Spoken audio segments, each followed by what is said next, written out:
Sir नमस्कार. नमस्कार. तुमचं पूर्ण नाव? नितीन दिनकर मुळे, गाव? हिप्परगारवा, तालुका लोहारा, आहे, जिल्हा धाराशिव. धाराशिव आहे. तर आज मी अनिल पिंपळे बसाटे सर सोबत तुमच्या शेतात आलो. तर या ऊसाची लावण कधी केली? 15 डिसेंबर. 15 डिसेंबर. आज आहे करेक्ट 14 एप्रिल 2026. म्हणजे साधारण 4 महिने 4 महिने कंप्लीट झाले. उद्या कंप्लीट होतात. या प्लॉटसाठी तुम्ही गेले, आता तसं जर बघितलं तर ग्रीन पॅनचे तुम्ही 4 वर्षापासून ग्राहक आहात. या प्लॉटसाठी तुम्ही यावर्षी ग्रीन पॅन कंपनीची ट्रीटमेंट केली. त्याच्यामध्ये लिक्विड डोस पण दिलाय आणि खतं पण टाकली. सुरुवातीपासून काय काय केले सांगा बरं जरा. एक भूमिकावर घेतलेले, एक भूमिकावरची जागी एक करला, आणि एक 10-26 एक 10-26 मिक्स करून टाकले. मिक्स करून सुरुवातीला टाकलं. पहिला डोस दिलेला आहे. हा, त्याच्यानंतर दुसरा डोस ग्रो आणि नायट्रोकिंग त्याची फवारणी केली वर. फवारणी केलेली आहे. अच्छा.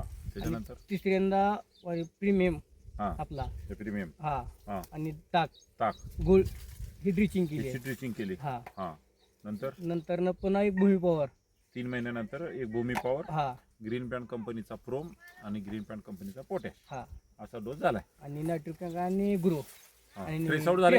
ट्रेसआउटची फवारणी झाली.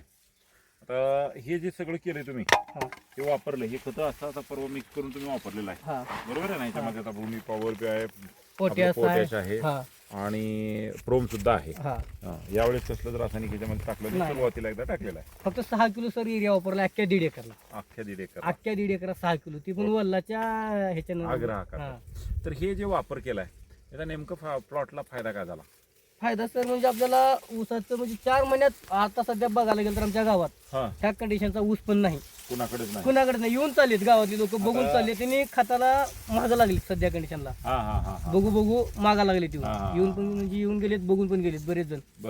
आणि असं बघायला तर सर ऊसाची जाडी आलं पण म्हणजे असं कुठला पण कोंब बघा तुम्ही, कुठल्यावर कुठं पण बघू द्या. ऊसाची जाडी जास्त आहे. हा फुटवा जर बघितला, आता या ठिकाणी फुटवा आपण जर मोजला तर हा 1 2 3 4 5 6 7 8 9 फुटवे आहेत.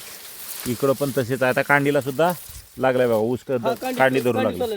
त्यानंतर जमीन जर बघितली तुमची तर एकदम हलकी जमीन आहे, पण या जमिनीला सुद्धा ग्रीन पॅन कंपनीचे खतं वापरल्यामुळे भुसभुशीतपणा आलेला आहे. गेल्या 4 वर्षांमध्ये ग्रीन पॅनच्या खताचा वापर केल्यामुळे तुम्हाला उत्पन्नामध्ये काय फायदा झाला? तर उत्पन्नामध्ये आता सध्या असं वाटतं शेतकऱ्याला खर्च जास्त झाले होणे, पण टनेज मध्ये भरपूर निघा लागले. मला टनेज 65-70च्या ॲव्हरेज मध्ये पडले माझं 1.5 एकरला, या हलक्या रानाला. वा वा वा, खूप छान आहे. आणि घरी मला बरेच जणांनी मला लबाड बोलायला आहे, आम्ही त्यांना स्लिप पण दाखवले. वा वा वा. हा, ऍक्च्युअली त्यांना स्लिप सुद्धा दाखवली. स्लिप दाखवली आम्ही. असं म्हणजे त्यांना वाटत लबाड बोलायले, असा काही विषय नाही. पानं जाड आहेत बघा, रुंद आहेत, पानं रुंद आहेत तर एकदम असं म्हणजे असं हे नाही. असं बघा, उन्हाचा प्रादुर्भाव, ऊन खूप आहे आपल्याकडे, तरी सुद्धा उन्हाचा सुद्धा विशेष फरक पडला नाही. जाणवलं समाधानी सर. ट्रेसआउटची फवारणीला नाद करा सर. ट्रेसआउटला म्हणजे पाणी जर ज्याला कमी आहे त्याने ट्रेसआउट फवारलं तरी पण चांगला आहे का? असं चांगला प्रोडक्ट आहे. तर हे वापरून समाधानी प्लॉट एक समान आहे सर. प्लॉट कुठवर बघूया सर त्यांनी असं म्हणजे